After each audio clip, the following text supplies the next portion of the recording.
पाकिस्तान के सानिए के बाद ये कश्मीर का वाकया उतना ही गवन है। अब कश्मीरी घर में नहीं बैठेगा जनाब। जो हमारी तकसीम है वो जमा में अगर तब्दील हो जाए इस इशू पे, तो मैं समझता हूँ कि ये एक अच्छा पैगाम जाएगा कश्मीर की वादियों में। मिलकर कहिए, कश्मीर बनेगा, कश्मीर बनेगा।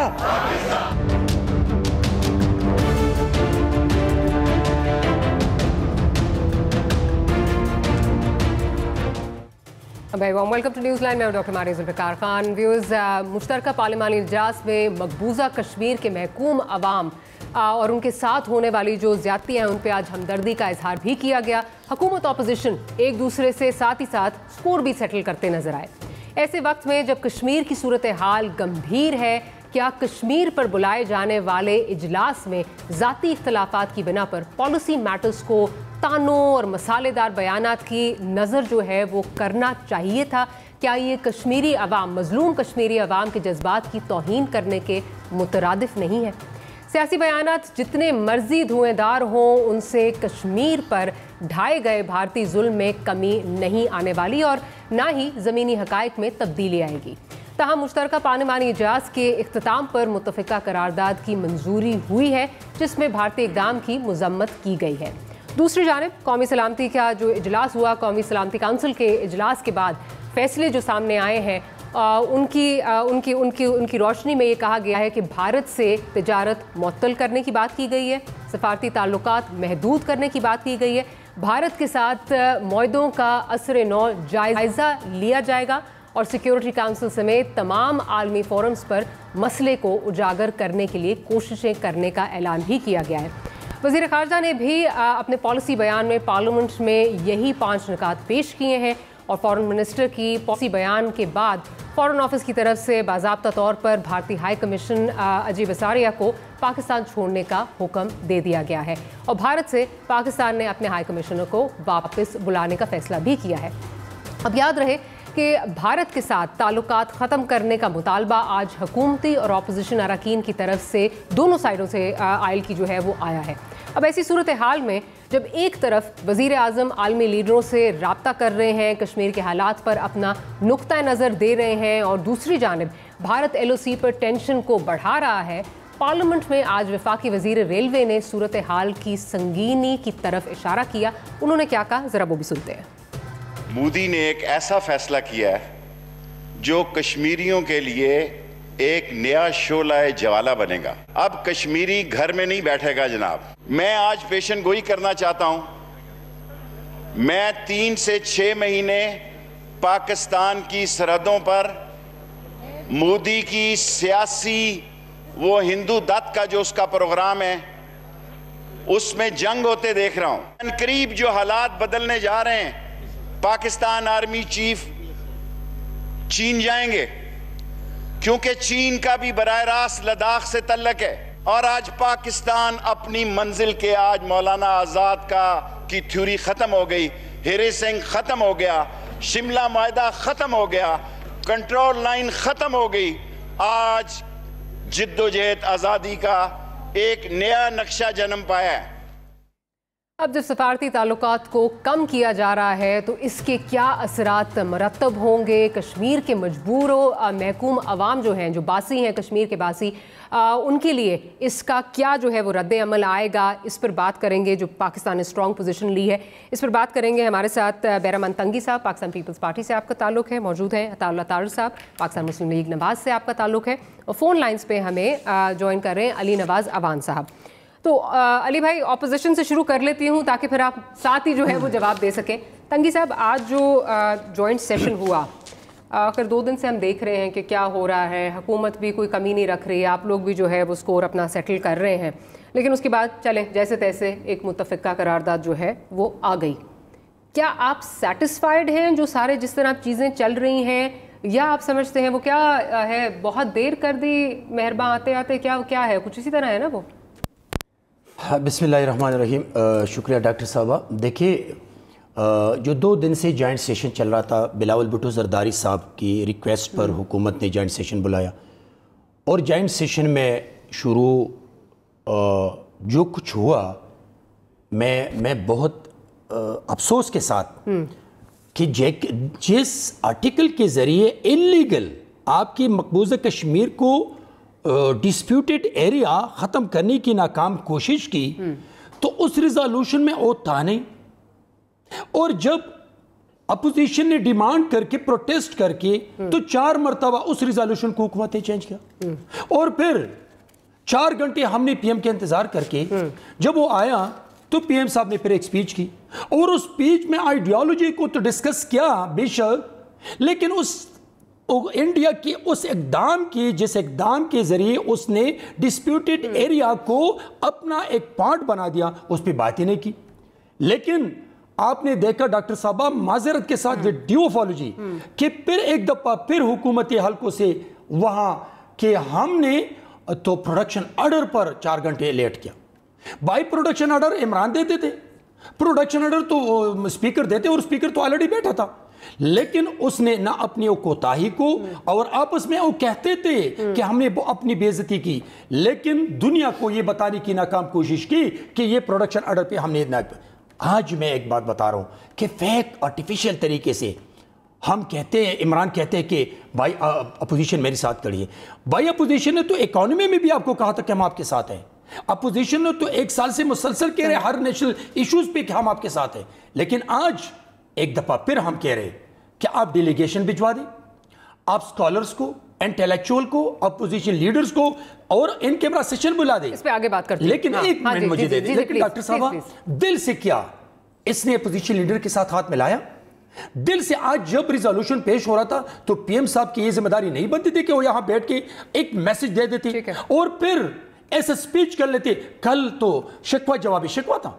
भाई आप क्यों खड़े होते हैं कि आप अपोजिशन लीडर को की स्पीच का जवाब देते हैं? आप माहौल को साजगार रखें, आप दिल से अपोजिशन के एतमाद में लें और दुनिया को डेलीगेशन भिजवा दें ताकि हम सब एक हैं और पाकिस्तान की सालिमियत और बका के लिए हम साथ मैं आपकी बात से गेज कर रही हूं कि अभी भी आप समझते हैं a lot more needs to be done, आप सेटिस्फाइड नहीं हैं। मैं इमरान की और उसकी नालायक टीम से, उनके किरदार से सेटिस्फाइड इसलिए नहीं हूं कि आज भी अगर ये सेटल डाउन हो जाए तो कल फिर ये वही तरीके अपनाएंगे जो कि 1 साल से कर रहे हैं। पॉइंट आ गया। तार साहब आप क्या देख रहे हैं जो आज सारा नेशनल सिक्योरिटी काउंसिल का जो इजलास हुआ उससे जो चीज़ें बाहर निकली हैं, जॉइंट ऑपोजिशन जो जॉइंट सेशन से जो करारदाद आई है, are you satisfied? We are not satisfied at all doctor साहिबा। इसकी वजह ये है कि इमरान खान साहब आज से चंद हफ्ते पहले अमेरिका तशरीफ़ ले गए और पूरी कौम ने देखा कि उनकी वापसी के ऊपर एक उनको हीरोज़ वेलकम दिया गया। एयरपोर्ट पे एक रिसेप्शन लाइन मौजूद थी, हार पहनाए गए और कहा गया जी ये कश्मीर फ़तह करके आ गए। वहाँ पे बात हो गई है और उन्होंने कहा है कि जी हम सालसी करेंगे और आपका मसला कश्मीर हम हल करा देंगे। क्या वो वजह है जिसकी बिना पे पिछले 72 साल में भारत की जुर्रत नहीं थी हुई 370 को 35A को अबॉलिश करने की? Why now and why are we isolated? Doctor साहिबा मुझे ये समझ नहीं आती है कि इस वक्त किसी दोस्त मुल्क ने सब ने कहा जी हम देख रहे हैं, हम गौर कर रहे हैं। भाई इस हुकूमत का एक फॉरेन पॉलिसी का ये फेलियर है और शाह महमूद कुरैशी साहब ने बड़ी मेहरबानी की वापस तशरीफ लाए, बहुत शुक्रिया, बट उनको पहले दिन आ जाना चाहिए था। He should have come back that instant. जब रात पे डॉक्टर साहिबा आपने भी देखा होगा कि सोशल मीडिया के ऊपर एक हंगामा बरपा था और नजर आ रहा था कि troops are moving in. Mehbooba Mufti का आप देख लें, उमर अब्दुल्ला का आप देख लें, वो लोग अलार्म बेल्स रिंग कर रहे थे कि वी आर लूजिंग आउट। जी SOS कॉल्स गिलानी साहब ने भी दी, हुर्रियत रहनुमाओं की तरफ से भी ये आया। तो क्या इसकी वजह है कि आप जिन ममालिक के पास पिछले 1 साल में कशकोल लेके जाते रहे हैं और हर जगह झोली फैलाते रहे हैं, आप गाड़ियां ड्राइव करते रहे उनकी, why are they not speaking for us? इस वक्त दिल बहुत अगेंस्ट अस, एम्बेसडर UAE ने जो बात की है, और इस वक्त दिल बहुत दुखी है। डॉक्टर साहिबा देखें हमारा वजूद, हम जिस घर में पैदा होते हैं तो कश्मीरियत हमारे एक आप समझ लें कि हमारे वजूद का हिस्सा है। हमें डे 1 से जो है उनके साथ एक लगाओ एंड हमारी लेजिटिमेट टेरिटरी है। 1947 में it should have been a part of Pakistan एंड हमने आज तक ये लड़ाई लड़ी है। मगर आज क्या वजह है? क्योंकि ये हुकूमत जो है वो डॉक्टर साहब इसमें कोई कहने में आर नहीं है कि ये डोमेस्टिक पॉलिसी में तो फेल थे ही थे। इन्होंने कशकोल लेके दुनिया के सामने झोली फैला के अपने आप को इंटरनेशनली भी आइसोलेट कर लिया है। और वज़ीर आज़म साहब को आप देखें कि कल उनकी तकरीर वाज इट स्टेट्समैन लाइक? कोई एक बात उन्होंने की हो जिससे ये झलक आई हो कि ये एक प्राइम मिनिस्टर है? ये कौम को इंस्पायर कर रहा है और ये कौम को ऑन बोर्ड ले रहा है इस चीज़ के ऊपर। वो जी या आप बहादुर शाह जफर बन जाए या आप टीपू सुल्तान बन जाए, my God was that a drawing room discussion?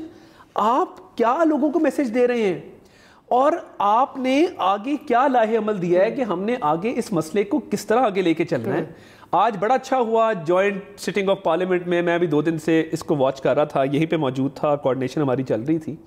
ठीक है, जॉइंट रेजोल्यूशन पास हो गया, मगर गवर्नमेंट का आगे लाहे अमल क्या है कुछ नज़र नहीं आ रहा है। और कम अज़ कम इनको चाहिए ये था कि ये आपने 2 फ़ोन किया, आपने कहा जी मैंने महातीर मोहम्मद साहब को फ़ोन किया और मैंने अर्तगान साहब को फ़ोन किया, बट पॉइंट ये है कि वो फ़ोन वहाँ से आने चाहिए थे, आपको ज़रूरत नहीं पड़नी चाहिए थी। और देखिए, मैं अपनी पार्टी की बात करता हूँ, बड़े से बड़ा क्राइसिस आया है and that is where experience matters, that is where पता लगता है कि स्टेट्समैन कौन है। कारगिल वॉर में आप देखें, अमेरिका गए मियां नवाज शरीफ साहब और वहाँ पे क्लिंटन साहब से बात की और सारे मामलात हल हुए। बस डिप्लोमेसी आप देखें, वाजपेयी बस पे बैठ के लाहौर आए। जब भी ये पीस प्रोसेस आगे चला है वो बराबरी की बुनियाद पर चला। डॉक्टर साहब एक और बहुत बड़ा अलमिया, और इसको वो कवर करेंगे अपने तरीके से, बट ये पिछली जून में यूनाइटेड नेशन सिक्योरिटी काउंसिल में जो मेंबरशिप दी गई इंडिया को, व्हाट फॉर? हमने क्यों नहीं शोर मचाया? हमें चाहिए था कि हम उसकी लॉबिंग करते, हम अपनी बाकी जो इंटरनेशनल फोरम्स हैं उस पर ये मामला उठाते, हम उस पर खामोश नजर आए। और मेरे भाई तंगी साहब ने बात की, कल जब आजम सवाती साहब वो रेजोल्यूशन पढ़ रहे थे तो माइक के अंदर ये आवाज हुई, आई वाज प्रेजेंट, कि जी मुझे वो मना किया गया था कि आर्टिकल 370 और 35 नहीं लिखना। हमने पूछा भाई किसने मना किया है? कि जी वो फॉरेन ऑफिस ने किया था। उसके बाद ऑपोजिशन ने लीड ली, ठीक है, स्पीकर के पास जाके उन्हें कहा कि जी जॉइंट रेजोल्यूशन है। एंड एक और चीज आपको ऑन बोर्ड में कर दूं, इसमें प्रेसिडेंट आजाद कश्मीर के रोल को मैं सराहता हूं। उन्होंने एक ट्रू स्टेट्समैन का, एक ट्रू डिप्लोमेट का किरदार अदा किया और उनकी जो इनपुट है वो काबिल कदर है इस मुश्किल टाइम पे। उसमें थोड़ा सा अली भाई भी साथ हैं, उनकी तरफ भी जाती हूँ, लेकिन आप दोनों क्योंकि जिक्र कर रहे थे 370 नहीं 35A, तो जो GHQ से भी जो आई है, जो प्रेस रिलीज आई है उनकी, उसमें भी बाकायदा जो है इस बारे में बात की गई है, क्योंकि हमने उनका ये कहना है कि क्योंकि हमने ये भारत की पोजीशन कभी एक्सेप्ट नहीं की थी, इसलिए शायद ये हमने उस पर करारदाद का हिस्सा नहीं बनाया, क्योंकि हमारी स्टेटेड पोजीशन ये थी कि हम ये 370 और 35A को हम एक्सेप्ट नहीं करते। This is the explanation that's coming from that side. Ali भाई भी साथ हैं। अली भाई, अब ऑब्वियसली ये आगे जाके भी इस पे बात होगी, फॉरेन पॉलिसी फेलियर अगर इसे कहें तो मैं आप यहाँ मतलब ये ज़रूर कहूँगी कि ये सिर्फ आपकी हुकूमत का फॉरेन पॉलिसी फेलियर नहीं है, पीछे से चलता आ रहा है, आगे इस पे बात भी करेंगे। लेकिन आज ज़रा सुनवाना चाहती हूँ आपको, फवाद चौधरी साहब ने क्या कहा। प्रोड्यूसर अगर आप वो सुनवा सकते हैं तो फिर मैं अली भाई की तरफ भी जाती हूँ। 23 साल का बच्चा बाबर, मार्टर लगा था उसको, और यह मार्टर का गोला सीना और सब कुछ साथ ले गया था, सिर्फ चेहरा ही बचा था। वो जो बूढ़ा बाप जिसको मैंने वहां पे देखा, आंख में आंसू नहीं था। मैं आपसे हाथ जोड़ता हूं, इस ऐवान से हाथ जोड़ता हूं, अपनी सियासतों के पीछे हमारे बच्चों की लाशों की बेहुरमती ना करें। कल जो यहां हुआ, आज भी जो यहां हो रहा है, पैगाम अच्छा नहीं जा रहा। हुकूमत की भी गलती है, मैं मानता हूं।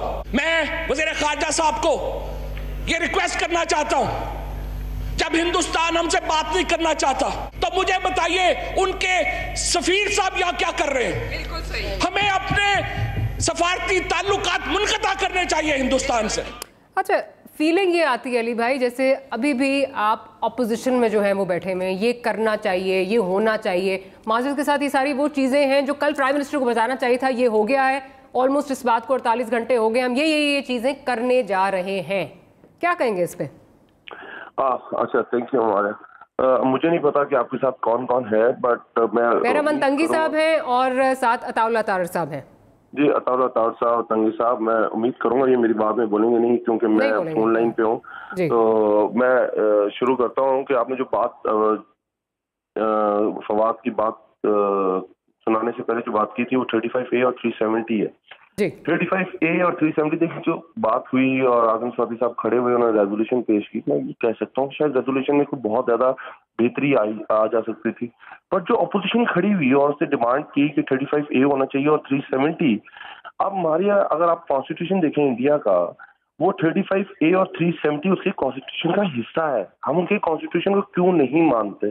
क्योंकि जो उनका पूरा कॉन्स्टिट्यूशन है, उसका जो आर्टिकल 1 है, उसमें वो कहता है कश्मीर हमारा हिस्सा है और हमारा स्टेटेड स्टैंड है 1947 से कि कश्मीर उनका हिस्सा नहीं है। और उसके बाद जो वजीरिस्तान से यहाँ से लोग गए थे, आज जिसको हम आजाद कश्मीर कहते हैं, और जब इंडिया यूएन में गया था और फिर यूएनएफसी ने एक रेजोल्यूशन आई थी और जिसमें उन्होंने तीनों स्टेक होल्डर्स को माना था कि ये मुतनाज़ा इलाका है और इंडिया और पाकिस्तान इसके स्टेक होल्डर्स हैं और ये थर्ड पार्टी सालसी के जरिए हल होगा और जिसमें वो रेफरेंडम के जरिए बताएंगे वो किसका हिस्सा बनना चाहते हैं, इंडिया का बनना चाहते हैं, पाकिस्तान का बनना चाहते हैं या आजाद रहना चाहते हैं, वो उनके ऊपर है, रेफरेंडम के ऊपर। और तो इसलिए स्टेटेड पॉलिसी है गवर्नमेंट ऑफ पाकिस्तान की, ये इसका हिस्सा नहीं होना चाहिए। पर ये कश्मीर इशू था। अगर मैं इसको छोड़ देता हूँ पीछे कि पीपल्स पार्टी की क्या सोच है, हमारे इनके साथ इख्तलाफात हैं, नून लीग के साथ इख्तलाफात हैं, इनके हमारे साथ हैं। ये इशू ऐसा था जिसके ऊपर बड़ा हमें क्लियर वर्जन लेके आना चाहिए था और एक उसमें अगर कोई मसाइल थे, लेट्स थे, हो सकते हैं, क्यों नहीं हो सकते। और जो फवाद ने बात की, बिल्कुल ठीक बात की कि हमारी भी गलती है, हमें पहले से जॉइंट सेटिंग करके एक रेजोल्यूशन तैयार करनी चाहिए थी जिसका हिस्सा फिर भी 35A और 370 नहीं होना चाहिए था। अगर ये समझते थे हम जाते और उसमें करते, पर इनकी अपनी इन डेप्थ इसमें शायद नॉलेज नहीं थी या करना नहीं चाहते थे और या शोर करना चाहते, वॉट एवर जो भी है। और अगर दुरुस्तगी चाहते थे तो उसमें देर इस चीज में नहीं लगी, देर इस चीज में लगी हमारे यहाँ कि ये लोग प्रोडक्शन ऑर्डर्स की बात कर रहे थे और खान साहब सुबह से नेशनल असेंबली में आए हुए थे और उन्होंने अपनी स्पीच करनी थी। और उसके बाद जो बाकी बातें हुई, देखिए मैं कह रहा था कि बाकी जो बातें हुई, जो बिलावल भुट्टो साहब ने तकरीर की उसमें जो 4 पॉइंट्स की है, उन 4 पॉइंट्स को आप डिटेल में ले लें। उन्होंने कहा कि यूएन जाना चाहिए, हम यूएन को के सेक्रेटरी जनरल को खत लिख चुके हैं, यूएनएससी में हम मूव कर रहे हैं, ओआईसी का एक इजलास शाम में मूव कराची जब हज पे गए हुए थे, 2 दिन पहले वो उसकी इकोनॉमी मीटिंग कर भी चुके हैं। उसके बाद हमने कहा कि इंटरनेशनल कोर्ट ऑफ जस्टिस में खान साहब ने खुद कहा कि हम जाने का इरादा कर रहे हैं और हम इसके देख रहे हैं, क्योंकि शिमला माहिदा में जो पीपल्स पार्टी जो भुट्टो साहब ने इसको बायलैटरल इशू बना दिया था। जब बायलैटरल हमने 1948 की जो यूनाइटेड नेशन सिक्योरिटी काउंसिल की जो रेजोल्यूशन है उसमें इंटरनेशनल आपके पास एक विंडो थी जिसमें थर्ड पार्टी सालसी हो सकता था, पर शिमला में हमने वो एग्रीमेंट कर लिया कि ये बायलैटरल इशू है, तो उसकी भी ये वायलेशन थी। हमने कहा उसको देख के और उसके बाद इंटरनेशनल कोर्ट ऑफ जस्टिस में भी हम जाएंगे और उसके बाद ओआईसी को भी मोबिलाइज कर रहे हैं। और उसके बाद उन्होंने थीम समझाई क्या कि देखिए आपको समझना चाहिए कि मसला क्या। देखिए मेरे पॉइंट स्कोरिंग फिर मैं नहीं करना चाहता, अभी मेरे जो नून के भाई हैं उन्होंने बड़ी अपनी तरीके से बड़ी अच्छी अपने जो किया कि आप मुझे एक चीज बताएं कि RSS Bharatiya Janata party RSS से बनी है, उनकी जो वॉलंटियर पैरामिलिट्री फोर्स जो उसकी बेस है, हिंदू आता जिसकी बेस है, और उनके जो मैनिफेस्टो मोदी साहब आज तो पहली दफा इलेक्शन नहीं जीते, वो तो 2001 से इलेक्शन जीत रहे हैं, और जो प्राइम मिनिस्टर बने वो तो आज से वो 5 साल पहले पहली दफा बने थे। उसके बाद वो पर्सनल विजिट पे आए और उनके उस वक्त भी मैनिफेस्टो में ये था कि हम 35A खत्म करेंगे, 370 खत्म करेंगे। ये तो उस वक्त भी था जब ऊफा कन्वेंशन हुआ और ऊफा कन्वेंशन में कश्मीर की बात ही नहीं हुई और 5 साल क्या पिछले कश्मीरी बहुत आराम की नींद सुन रहे थे, क्या उनके क्लस्टर बम उन पे नहीं बरसाए जा रहे थे। हाँ, उसके अंदर ये जरूर बात हुई कि पठानकोट के बाद जो अपने फॉरेंसिक ऑडिट्स हुए वो हमने शेयर करने हैं, फिजिकल जो हमारी चीजें हैं वो हमने शेयर करनी है, पर उसमें कश्मीर की बात नहीं होती। उसके बाद उमामा साहब के पास जाते हैं, अमेरिका जाते हैं और उसके अंदर भी कश्मीर की कोई बात नहीं होती। और उसके बाद आप चेक करें कि इंडिया जाते हैं और हुर्रियत रहनुमाओं से नहीं मिलते, इधर जंदाल को बुला लेते हैं। आप दिखाएं स्क्रीन पे जो जंदाल की आज की ट्वीट है कि ये रिवोक होना चाहिए, दिखाएं इन सबको जो उसने ट्वीट की है। ये आपके जो पर्सनल फ्रेंड्स हैं वो ये कर रहे हैं। हम ये कह रहे हैं कि इंडिया करना क्या चाह रहा है, मोदी की सोच क्या है। ये मोदी का आखिरी कार्ड था जो मोदी ने खेल दिया, क्योंकि उसके ऊपर बहुत ज्यादा प्रेशर था। प्रेशर किस चीज का था कि पे तक पे इंटरनेशनल महाज पे उसकी सुर्खी हो रही थी। चाहे आप उसको 3-4 पॉइंट्स में आपको डिस्क्राइब कर देता हूं कि आप ये देखें कि पहली दफा ये हुआ है कि पाकिस्तान का प्राइम मिनिस्टर गया है तो उसकी 40 मिनट की प्रेस कॉन्फ्रेंस हुई है, उसने कश्मीर का इशू पेश किया है और जो प्रेसिडेंट ट्रंप है उसने खुद प्रेस कॉन्फ्रेंस के दरमियान कहा है कि मोदी ने भी कहा है और दोनों ने चाहा तो हमें इसमें साथी का किरदार अदा करने के लिए तैयार हूं। उसके बाद आपका पुलवामा है, पुलवामा के अंदर अगर आप आ जाएं तो जो उनके साथ उन्होंने एस्केलेशन की और जो उस पर रिटेलिएशन हुई पाकिस्तान की तरफ से और जो इंटरनेशनली पाकिस्तान के स्टैंड को सराहा गया, उसके बाद जो हमने उनका पीस के लिए जो हमने एक पूरी दुनिया में पाकिस्तानी फॉरेन पॉलिसी को माना गया। फिर तीसरी बात उसके बाद दोनों बातें कर लीजिएगा। देखिए मैं आपको जो बात करने की कोशिश कर रहा हूँ कि जो आप गए आज से पहले, आप कतर से भी बात कर रहे हैं, कतर भी आपका दोस्त है, अभी खान साहब गए, उन्होंने उनको रिसीव किया, वो गए, उधर मीटिंग हुई, वो इधर आए उनके अमीर, उसके बाद MBS इधर आए, MBS का बहुत अच्छा, हमें मुश्किल हालात में सारे मुल्कों ने सपोर्ट किया। तो कतर और अमेरिका की आपस सऊदी अरब की आपस में नहीं बनती अबू धाबी और वो एक कता कलामी की माफी। अली भाई चले, अब बहुत लंबा, मैंने आपको इंटरप्ट नहीं किया, लेकिन मेरे भी यहाँ पे कुछ सवाल है। पहली दफा ये हुआ है कि मारिया ने मुझे इंटरप्ट नहीं ऐसे आइए, अब आप गिला जो है गलत कर रहे हैं। आप स्टूडियो में भी बहुत टाइम लेते हैं, फोन लाइन पे भी बहुत टाइम लेके। मुझे सिर्फ ये बताइए कि अब अगर यहाँ पे हमारे बिरादर इस्लामी ममालिक हैं, ठीक है, आप अब कतर की बात कर रहे हैं, आप सऊदी अरब की बात कर रहे हैं, UAE की बात कर रहे हैं, UAE का एम्बेसडर का जो इंडिया में तैनात है, क्या आपने स्टेटमेंट देखी है सर? जी बिल्कुल देखिए, उनका जो मिनिस्टर्स थे वो इंडिया में थे और उसका जो उनका बयान आया मैंने देखा है। मैंने कौन सा मुल्क, मुझे ये बताइए हमारे साथ कौन सा मुल्क खड़ा, कौन सा है खड़ा, कौन सा मुल्क होगी आपने? जी सर, जो स्टेट डिपार्टमेंट ऑफ अमेरिका की जो अभी ट्वीट आई थी वो भी देखी होगी जी सर, वो भी देखी है, लेकिन उसमें सिर्फ ये है कि जो अखबार है सर, जो गुजारिश अब सुन लेना, एक तो मुझे ये बता दीजिए कि कौन सा मुल्क हमारे साथ खड़ा है इस वक्त? आपके साथ चाइना खड़ा है, आपके साथ टर्की खड़ा है, आपके साथ मलेशिया खड़ा है, आपके साथ मलेशिया ने कहा है हम, सर मलेशिया ने कहा है हम देख रहे हैं, हम देख रहे हैं, ठीक है, बिल्कुल हम देख रहे हैं। उन्होंने ये नहीं कहा, उनका हमेशा से स्टांस ये रहा है कि किसी कॉन्फ्लिक्ट में इन्वॉल्व नहीं होना हमारे यहाँ। फिर आप ये देखें दुनिया में जो इस वक्त जो आप इस लेवल पे हम बात कर रहे हैं, उसमें हर एक के अपने इश्यूज हैं, अपने मुफादात हैं भाई। आप ये देखें, अब मेरी बात सुने, मैं जो आपको बात कर रहा हूँ कि आपकी कतर की एक अपनी डायनामिक्स है। जी आप चले अली भाई, एक अपनी डायनामिक्स है जी सर, लेकिन दोनों के साथ अच्छे ताल्लुक हैं, ठीक है, दोनों के साथ अच्छे जी के मुताबिक अपना तो बात ही नहीं होता है। देखेंगे अच्छा, जब इसको हम चले अली भाई बड़ा लंबा पॉइंट ऑफ व्यू जो है वो आ गया। अताउल्लाह साहब कह रहे हैं इन्होंने RSS की और BJP की बात की, तो मैं सिर्फ इनसे ये पूछना चाहता हूँ कि जब इन्होंने गुड लक विश किया और बेस्ट ऑफ लक विश किया और साथ कहा कि अगर मोदी सरकार आ गई तो कश्मीर का मसला हल हो जाएगा, तो तब मोदी क्या BJP छोड़ के किसी और प्रोग्रेसिव पार्टी में जा चुके थे? Did he leave BJP at that time? And if I am not mistaken, Bajaur का मकाम था, शख्सियत का नाम इमरान अहमद खान न्याजी था, जलसे के दौरान ये बात की गई थी।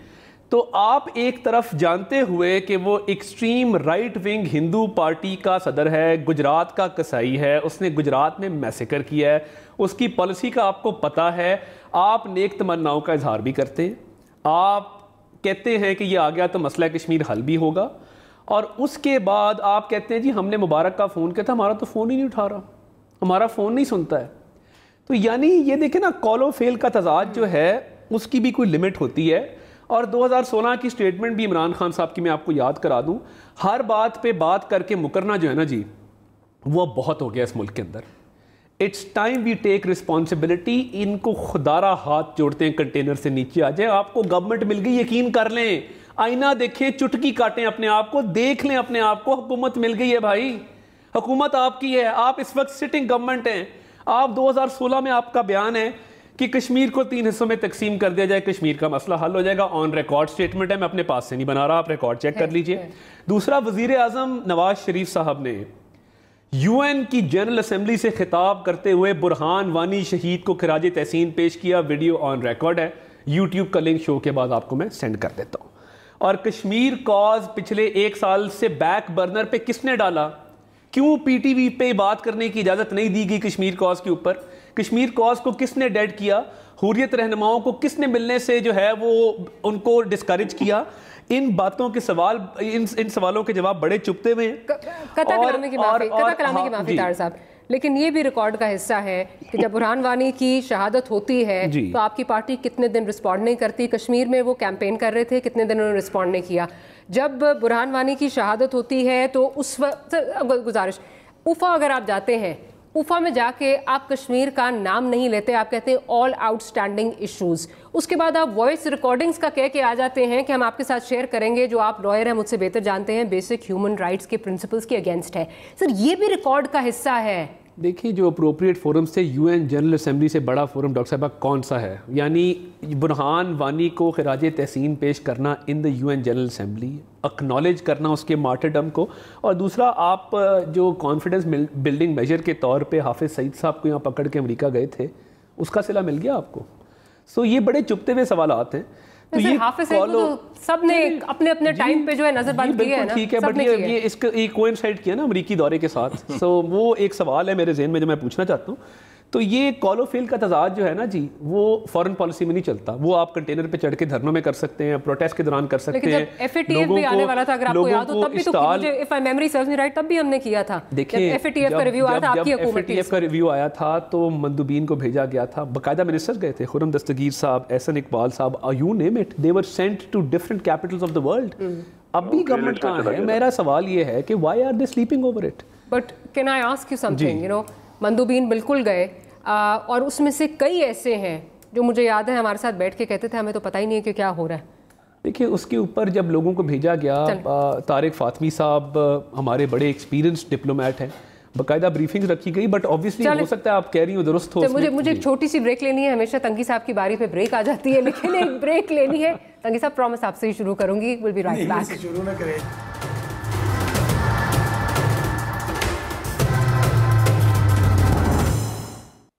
Welcome back after the break. आज बहुत सारी क्रिटिसिज्म जहाँ आ रही थी, तो रज़ा रब्बानी साहब ने अपना जो है वो कुछ चीज़ें जो कमेटी बनी है, इस कश्मीर के लिए जो कमेटी बनी है, उस पर जो क्रिटिसिज्म अपना शो किया, वो ज़रा सुनते हैं और फिर मैं बहरामन तंगी साहब की तरफ जाऊँगी। कल के माहौल के बाद प्राइम मिनिस्टर साहब ने रात में एक कमेटी तश्कील दे दी, और उस कमेटी के अंदर सवाए honourable minister for foreign affairs के कोई भी इलेक्टेड आदमी मौजूद नहीं है। लिहाजा हम भी वही कंटिन्यूएशन 47 से लेके आज दिन तक कर रहे हैं जिनकी वजह से फेलियर हुआ। ये कमेटी हमें काबिल कबूल नहीं है। ये जॉइंट सिटिंग है, यहाँ पे पार्लियामान की कमेटी बने, दोनों ऐवानों की कमेटी बने, ट्रेजरी और अपोजिशन बेंचेस की कमेटी बने, ताकि वो पाकिस्तान की फॉरेन पॉलिसी को लेके आगे चल सके। अच्छा, दो आई अंडरस्टैंड रब्बानी साहब क्या बात कर रहे हैं वो, और हुकूमत से भी इस पर पूछेंगे कि क्यों नहीं है इलेक्टेड लोग। लेकिन सर मेरा एक सवाल है। एक स्टैंडिंग कमेटी ऑन कश्मीर थी जिस पे 10 साल मौलाना फजल रहमान जिसको चेयर करते रहे, सबसे महंगी कमेटी थी वो, और मुझे याद है कुछ 18 करोड़ की उस पर जो है वो लागत आई, चंद प्रेस रिलीजेस उन्होंने जारी किए, और if I memory serves me right मेरा ख्याल है 22 लाख शायद लस्सी का बिल था उसका। तो ये बताएंगे कि उस कमेटी ने क्या किया सर? देखिए डॉक्टर साहब, दो कमेटीज़ हैं। एक कमेटी स्टैंडिंग कमेटी होती है जो 3 साल और या 5-6 साल के लिए होती है। 10 साल मौलाना साहब थे। मैं आपको बता रहा हूँ कि वो रेगुलर अगर एमएनए होते तो फिर उसकी कमेटी के मेंबर होते हैं। लेकिन इस वक्त जो रज़ा रब्बानी साहब ने जिस कमेटी का जिक्र किया, वो इस इश्यूज़ पर कमेटी बनाने की बात की कि आज भी प्राइम मिनिस्टर साहब ने ये ज़रूरत महसूस ही नहीं की कि इस कमेटी पर मैं अपोजिशन लीडर्स को बुलाऊं, उनके साथ बैठूं और बात करके एक कमेटी बना दूं। लेकिन मुझे बताइए, जो ये कमेटीज पार्लियामेंटेरियंस पे थी, उन्होंने क्या किया, क्या डिलीवर किया? देखिए, ये तो जमीयतुल उलमा इस्लाम वाला कोई बंदा आप लाइन पे ले लें। आपने भी उसको आपने भी रखा? नहीं, मैं देखिए आपके दौर में भी थे वो, मेरे दौर में भी थे, मेरे दौर में थे। लेकिन स्टैंडिंग कमेटी के और आज की कमेटी में बहुत बड़ा फर्क होता है। स्टैंडिंग कमेटी एक रेगुलर तमाम वो इश्यूज, जब कमेटी मतलब कि अगर देखिए कश्मीर की स्टैंडिंग कमेटी में एक एजेंडा बनता है, वो एजेंडा था, हमें तो आज तक नहीं पता चला। एक मीटिंग तो नहीं होती है ना। सर मैं तो यही कह रही हूँ, स्टैंडिंग कमेटी की 22 मीटिंग्स 10 प्रेस रिलीजेस, 18 करोड़ यही बिल, तो मैं आपको बता रहा हूँ ना, यही हाँ। तो मैं आपको बता रहा हूँ कि स्टैंडिंग कमेटी में चेयरमैन स्टैंडिंग कमेटी, उसके सेक्रेटरी और उनके मेंबर्स पर मुश्तमिल एजेंडे बनते हैं और उस एजेंडे पे बात करते हैं। मैं आपको एक बात बता रहा हूँ, लेकिन आज जो अगर आप बात करते हैं, एक स्टैंडिंग कमेटी की बात है और एक इस कमेटी की बात है। हम इस कमेटी की बात करते हैं जो आज इंडिया ने डिस्प्यूटेड एरिया को आर्टिकल के जरिए इलीगल तरीके से खत्म किया। तो आज अगर परस करे, आपने कहा ना कि आप मुतमईन है इस जॉइंट सेशन से, तो मैंने आपको कहा कि नहीं। फ्रैंकली मैंने कहा कि नहीं, इसलिए कि आर्टिफिशियल और फेक रोल से आपके अंदर जो जस्टिफिकेशन है वो आपको नहीं मिलती है। इसलिए कि अगर ये कमेटी वो बना लेते, और ये कमेटी बनाने से पहले अगर पीएम साहब तमाम अपोजिशन लीडर को, जो कि मोदी के साथ तो हाथ मिलाने के लिए तैयार है, अपोजिशन लीडर के साथ हाथ मिलाने के लिए तैयार नहीं, उनके सवाल को जवाब, स्पीचेस का जवाब शिकवा फिर जवाब शिकवा। आज भी हम जो रोल प्ले कर रहे हैं अपोजिशन की तरफ से वो सेटिस्फैक्शन नहीं है जो कि अपोजिशन लीडरशिप को, अपोजिशन जमातों को मिले। और एक मैं अली साहब सुन रहे हैं, उसने बहुत अच्छी तकरीर की, मैं तो नहीं समझाऊं कि उसने क्या कहा, लेकिन मैं एक बात बता रहा हूं कि जस्टिफिकेशन न दे खुदा के लिए। जब जो इकोनॉमी में जो we are going down day by day, तो फॉरेन पॉलिसी में भी हम जा रहे नीचे। और आपको मैं बता दूं कि क्या आज मैं मलेशिया के वज़ीर आज़म को या उर्दगान को मैं फ़ोन करूं और वो कहे कि हम सोचेंगे, तो ये जो आपकी जो पॉलिसी है ये सेटिस्फैक्ट्री है। मैं समझता हूं कि इस वक्त किसी भी मुल्क ने आपको सपोर्ट करने की प्रॉमिस आपके साथ नहीं की, उन हुकूमतों ने की जिन हुकूमतों के आप यहां ड्राइवर बन के आपने पाकिस्तान के बदनामी में कोई कसर नहीं छोड़ी। लेकिन डॉक्टर साहब मैं आपको बता दूं, कश्मीर हम सबका है, ये मुल्क हम सबका है। कश्मीरी अवाम पे इस वक्त जो कुछ हो रहा है, ये हमारी अपोजिशन की, हुकूमत हम सब की, मीडिया की, इदारों की, अपोजिशन की, पॉलिटिशियन की, स्कॉलर की, इंटेलेक्चुअल की, अवाम की जिम्मेदारी है कि हम सब मिलके दिल से नफरत और जिद की सियासत से निकलें और एक ऐसा मैसेज दे दे। आप एक सेनेट की मेरी स्पीच निकाल दी। जब इंडिया ने हमला किया तो दूसरे ही दिन हमने पायलट को तो हैरसगाली के तौर पे भिजवा दिया, लेकिन उसके दूसरे दिन हमें एक लाश भी मिली है, जो जेल में उसको शहीद करके लाश मिली। वहां वो मैंने एक स्पीच की कि आगे बढ़ो, पूरी कौम, पूरी अपोजिशन, सेनेट आपके साथ है, आप एक कदम आगे बढ़े, हम 99 कदम आपके साथ तैयार कर। लेकिन मैंने वहां एक सेंटेंस कहा, मैंने कहा कि आर्टिफिशियल फंड से निकले, हो सकते कि आज ये सेटल डाउन हो जाएं और फिर कल आप पूरी दुनिया में इस मुल्क की और इस मुल्क की अपोजिशन की बदनामी करी। और वही हुआ, जो 3-4 दिन में सेटल डाउन हो गया, फिर उसके बाद वही इमरान, वही उसकी नालायक टीम, वही उसकी नासमझ टीम।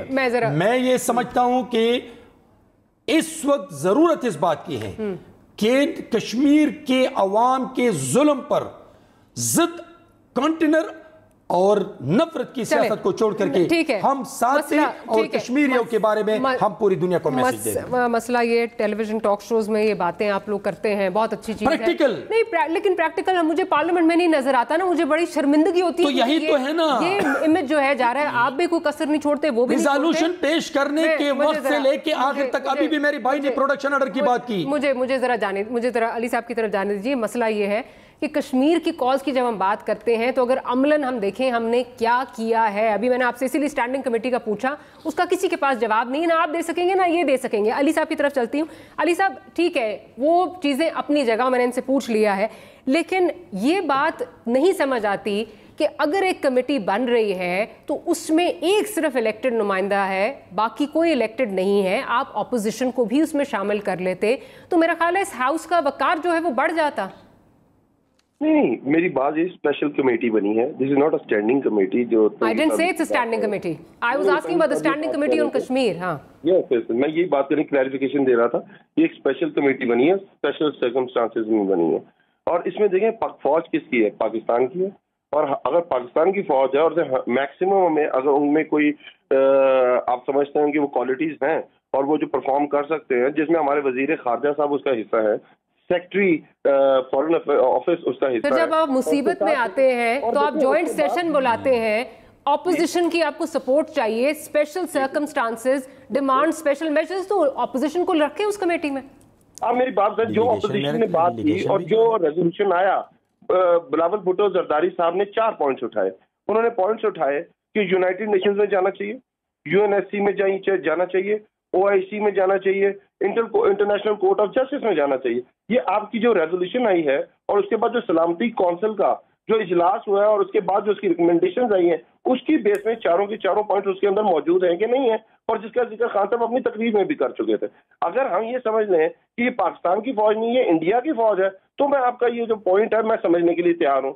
लेकिन आप तो इसको घुमा रहे हैं। मैंने तो फौज की बात ही नहीं की, मैंने तो पूछा है सिर्फ कि ऑपोजिशन फौज को रखें आप, फौज का होना बहुत जरूरी है, साथ ऑपोजिशन क्यों नहीं हो सकती उसमें? आपने अभी बात कर रही थी पिछले 10 साल जिस कमेटी का हेड मौलाना, आपने मेरे सवाल का जवाब नहीं देना, जिनकी वो मैंने उनसे पूछ लिया, वो हमने देख लिया, पूछ लिया, मैंने पूछ लिया ना अली भाई घुमाए ना आप ये मेरे साथ करते हैं, जब आपने जवाब नहीं देना तो आप घुमाना शुरू कर देते हैं। तो मुझे इस बात का जवाब दे दीजिए कि उनको तो मैंने पूछ भी लिया, दोनों की एक तरह से ये मेरा ख्याल है फेलियर है मौलाना की सूरत में।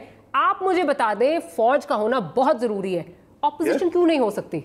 आई नो फौज का होना बहुत जरूरी है, ऑपोजिशन क्यों नहीं हो सकती उसमें? आप मुझे एक बात बताएं कि आप अगर ये कह दें कि फौज गलत है, मैं आपकी बात मान जाऊंगा कि हमारी, मैं तो कह ही नहीं रही अली भाई लोग देख रहे हैं और बहुत समझदार हो गए हैं। आपके don't put your words in my mouth. No no no no Ali भाई no, I know you are a very sharp politician. आपके अंदर आप मुझे चीज की क्या बात करी हमारे, अगर आप ये कहते हैं इंडिया की फौज के बंदे हम। अली भाई ये हाथ देखिए मेरे, शायद आपको समझ नहीं, आवाज में कुछ प्रॉब्लम आ रही है। फौज को सलूट, फौज हमारी बहुत अच्छी है, फौज को मैं नहीं कह रही, हमारी फौज है, हमारा फख्र है, हमारा फख्र है। मैं कह रही हूँ ऑपोजिशन भी बीच में हो सकती है। आप बार बार मेरे you putting words in my mouth. बिल्कुल ठीक बात की है, बिल्कुल ठीक बात। देखिए जो जॉइंट जो आपका ये इजलास बुलाया गया, जो इसके अंदर में पहले पॉइंट्स लिए गए, उसके ऊपर सलामती काउंसिल का इजलास हुआ, उसके ऊपर जो रेजोल्यूशन आई, आपने मेरी बात का जवाब नहीं दिया, आपने मेरी बात का जवाब नहीं देना, तो मुझे अनफॉर्चुनेटली एक ब्रेक लेनी पड़ेगी। आपने बात का जवाब नहीं देना, एक छोटी सी ब्रेक लेनी है, ब्रेक के बाद दोबारा हाजिर होते।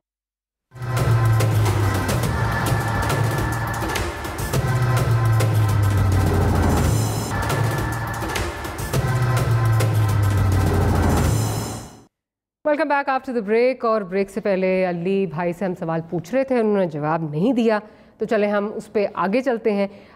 एक हमारे जो रेलवे मिनिस्टर हैं शेख रशीद साहब, उन्होंने तबले जंग जो है वो बजा दी है। उनका क्या कहना था ज़रा वो भी सुन लेते हैं, क्योंकि कमिंग फ्रॉम अ मिनिस्टर बहुत बड़ी बात है ये, और ये क्या होने जा रहा है हुकूमत से हम उम्मीद करते हैं बताएंगे भी हमें। जी सुनवाइए ज़रा प्रोड्यूसर साहब। ऐसा फैसला किया है जो कश्मीरियों के लिए एक नया शोलाए ज्वाला बनेगा। अब कश्मीरी घर में नहीं बैठेगा जनाब। मैं आज पेशन गोई करना चाहता हूं। मैं 3 से 6 महीने पाकिस्तान की सरहदों पर मोदी की सियासी वो हिंदू दत्त का जो उसका प्रोग्राम है उसमें जंग होते देख रहा हूं। करीब जो हालात बदलने जा रहे हैं, पाकिस्तान आर्मी चीफ चीन जाएंगे, क्योंकि चीन का भी बराह रास्त लद्दाख से तल्लक है। और आज पाकिस्तान अपनी मंजिल के, आज मौलाना आजाद की थ्योरी खत्म हो गई, हेरेसिंग खत्म हो गया, शिमला मायदा खत्म हो गया, कंट्रोल लाइन खत्म हो गई। आज जिद्दोजहद आजादी का एक नया नक्शा जन्म पाया है। डॉक्टर साहब हम जंग की तरफ जा रहे हैं।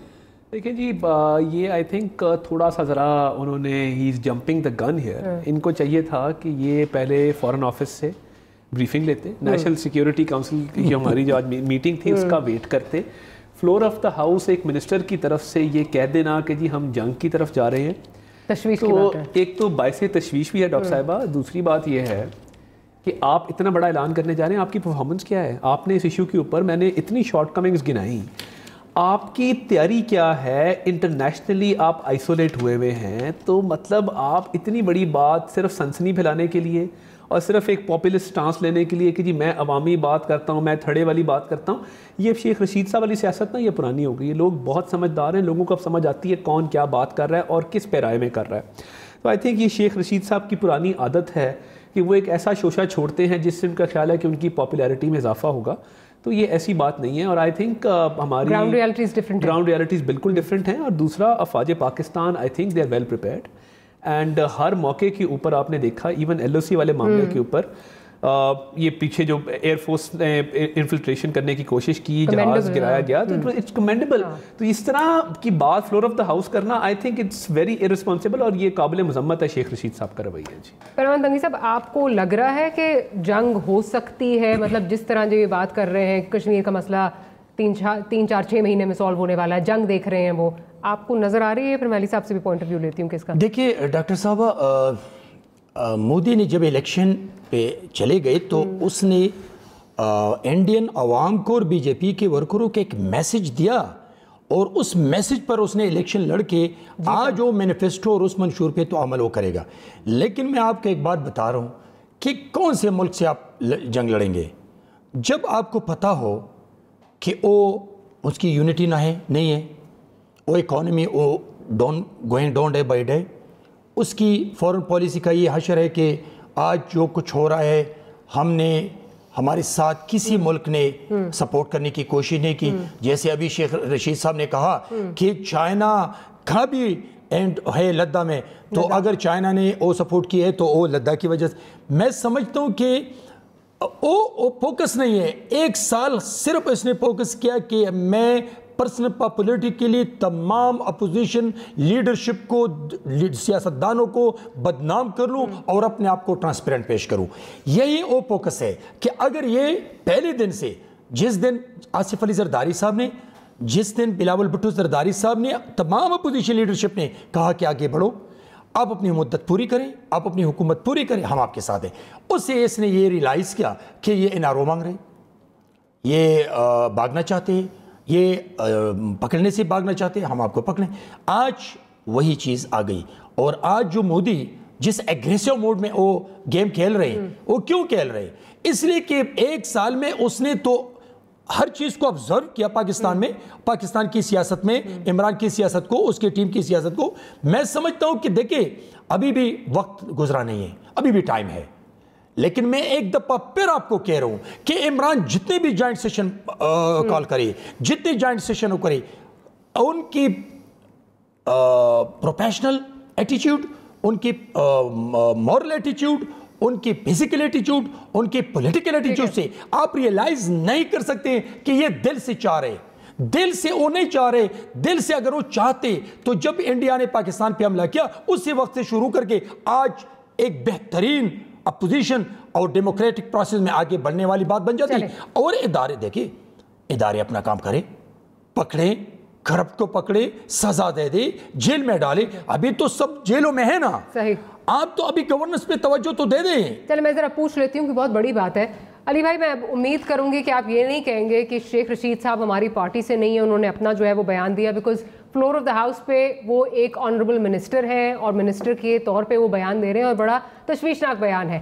इस पे जरा डिलिबरेट करेंगे, can you dilate on this कि क्या ये बयान क्या था सर? आप जरा देखें, मैं बिल्कुल इससे ये नहीं कह रहा कि शेख रशीद साहब के किसको डिसऑन करने की कोशिश करूंगा मैं, और फिर आप मुझे कह देंगे मैं आगे पीछे बात करूंगा, आप फिर मेरी बात भी पूरी नहीं होने देंगी। मैं सिर्फ ये बात करने की, RSS आइडियोलॉजी है क्या, फिर वही बात कर रहा हूँ कि अगर ये तकरीर दोनों भाई हमारी पार्टी सुन लेती तो उनको समझ आ जाती। RSS है क्या? 1925 में ये बनती है और इसका जो इसका बेस है वो ये है हिंदुआता, और उसके ऊपर ये बनते हैं। और उसके बाद महात्मा गांधी का कत्ल होता है, ये इनकी पार्टी को बैन लग जाता है। उसके बाद इंदिरा गांधी का कत्ल होता है, उनके ऊपर बैन लग जाता है। उसके बाद फिर इनके ऊपर 3 दफा बैन लगता है। इनकी एक सोच है कि 600 साल हम लोग 800 साल, और उसके बाद जो इसकी नेचर है, इसकी जो सोच है, इसकी जो रेसिस्ट अप्रोच है, जो इसकी एथनिक क्लींजिंग की अप्रोच है, उसके ऊपर रखते हुए शेख रशीद साहब ने ये बात की कि ये यहाँ रुकेगा नहीं। ये आज इसने ये किया है, कल ये पोक करेगा अपनी नोज को आजाद कश्मीर के अंदर। लेकिन प्राइम मिनिस्टर साहब तो कह रहे थे कि हल हो जाएगा मसला अगर ये आएगा। देखिए फिर इस बात में मैं इसको जवाब दे रहा हूँ, पहले हो जाएगा बात, अली ज्यादती करते अली। और इसके बाद बिल्कुल ये बात की खान साहब ने, इसमें जरा कैटेगरी मैं इसको कहता हूँ कि मोदी अगर जीता, लेट्स सपोज मोदी जो बात की खान साहब ने, तो इजी हो जाएगा कश्मीर का हल। इजी हो गया ना। जब आरएसएस का जो बयानिया है, आरएसएस की जो आइडियोलॉजी है, उसके ऊपर उसी में ऊपर जीत के वो नवाज शरीफ साहब के घर जाते हैं लाहौर, तो उनका कोई बयानिया चेंज तो नहीं हुआ था, उनका मैनिफेस्टो चेंज नहीं हुआ था, उनकी आइडियोलॉजी चेंज नहीं हुई थी। उसी के ऊपर एक कदम आगे था कि हम पीस की तरफ जाना चाहते हैं। आपका फोन नहीं उठाया, यही सोचा होगा कि हम पीस की तरफ जाना चाहते हैं। और हम भी ये कहते हैं, जब इलेक्ट होके खान साहब आए, उन्होंने कहा हम अपनी तरफ से हाथ बढ़ाते हैं। बहुत शर्मनी में भी आपने नारे लगाए मोदी का यार है, गद्दार है, फिर से फोन करते रहे। कर दिया गया है कि पाकिस्तान एक रेडिकलाइज सोसाइटी है, पाकिस्तान में सुसाइड ह्यूमन सुसाइडल बॉम्बर्स मौजूद होते हैं। और पाकिस्तान में लोग कंटेनर पे चढ़ के चीनी सदर का दौरा रोकते हैं। पाकिस्तान का परसेप्शन चेंज किया गया, और जो जिस तरह की पॉलिसी अपनाई गई कि आज जिसके सऊदी अरब आपसे बात करने को तैयार नहीं था, अबू धाबी आपसे बात करने को तैयार नहीं था, कतर आपसे बात करने को तैयार नहीं था, मलेशिया दुनिया की बात करने को तैयार नहीं था। ये कब की बात है अली? हो गए थे अली, कब की बात कर रहे हैं आप? तंगी साहब, मैं फिर ये कह रहा हूँ, मैं फोन लाइन पे हूँ, किसी नहीं, आप मेरे भाई हैं, ये कब की बात कर रहे हैं आप? बात के अंदर नहीं बोला तो मेरा ख्याल है आप सेनेटर हैं और आप इसको अंडरस्टैंड करते होंगे, नॉर्म्स को अंडरस्टैंड करते होंगे। अच्छा, लेकिन अली भाई बिल्कुल क्लोजिंग की तरफ जा रहे हैं, तो सिर्फ मुझे ये बता दीजिए, बिल्कुल क्लोजिंग की तरफ जा रहे हैं, आपने जो सारी, और प्राइम मिनिस्टर साहब ने हमें आरएसएस की हिस्ट्री सारी बताई, ऑब्वियसली ये इनकी हिस्ट्री है और यही मैनिफेस्टो का हिस्सा भी था, लेकिन उसके बाद प्राइम मिनिस्टर साहब ने ये बात भी की और आज शेख रशीद साहब ये बात कर रहे हैं, तो अब किस बात को मैं सोचूं कि हल होगा लेकिन जंग के जरिए होगा, जिस तरह शेख रशीद साहब कह रहे हैं? How do I take this? देखिए आपने वो कहते हैं always go for the good और always prepared for the worst. हमने अच्छे की तरफ अप्रोच की, हमने पीस की बात की और हम वेल प्रिपेयर्ड अगर वो इस तरफ आते हैं। अब मैं दूसरी तरफ आता हूँ, ये आप मुझे बात बताएं, आप जो कमेटी की बात कर रही थी, क्या आप चाहती हैं कि एक जो कमेटी बनाई गई है, स्पेशल कमेटी बनाई गई है जिसने रिव्यू करना है, आप चाहती हैं उसमें मैं हुसैन हक्कानी साहब को रख लूं? आप चाहती हैं मैं उसमें वो इलेक्टेड मेंबर है, वो इलेक्टेड मेंबर है, अगर वो इलेक्टेड है तो मुझे शायद याद नहीं है, बता दीजिए क्या इलेक्टेड है? अमेरिका जाके इंडिया का केस नहीं, लेकिन क्या वो इलेक्टेड है सर? अली भाई, क्या वो इलेक्टेड मेंबर है? मैंने तो इलेक्टेड मेंबर का सवाल किया था। अली भाई वो इलेक्टेड है? अच्छा अली भाई वो इलेक्टेड मेंबर हैं तो मुझे बता दीजिए, क्योंकि मैंने तो इलेक्टेड मेंबर की बात की थी, शायद मुझे नहीं पता, शायद कोई डेवलपमेंट नहीं आई हो। उन सबको रेजोल्यूशन का हिस्सा बनाया गया है। अच्छा चले, प्रोग्राम मुझे क्लोज करना है और अली भाई ये आपकी खासियत है, ये आपकी खासियत है कि जब आपने सवाल का जवाब नहीं दे रहे हो तो मैं पहले भी हमेशा आपसे मजाक करती हूँ, आप घुमाना शुरू कर देते। मैंने स्पेसिफिकली बात की थी इलेक्टेड मेंबर्स पे। Hussain Haqqani is not an elected member, I did not talk about Hussain Haqqani. मैं इलेक्टेड मेंबर्स, ऑनरेबल मेंबर्स की बात कर रही हूँ, जिनकी स्पीचेस भी जो है वो पीटीवी पे नहीं दिखाई जाती कई, बहुत सी दफ़ा। खैर हमें प्रोग्राम जो है वो क्लोज करना है एंड वी होप कि आगे जो है, क्योंकि बहुत अभी तो ये इब्तदा है और बहुत मुश्किल मराइल है वीज़ा वी कश्मीर इशू, तो ऑपोजिशन और हुकूमत जो है वो होश के नाखून लें और इस पे जो है वो इस पे एक यूनिटी जो है वो नजर आए और दुनिया को दिखा सके। बैरम तंगी साहब आपका बहुत शुक्रिया, अता साहब आपका बहुत शुक्रिया और अली भाई आपका बहुत शुक्रिया। Will see you tomorrow. Good night and अल्लाह हाफिज़।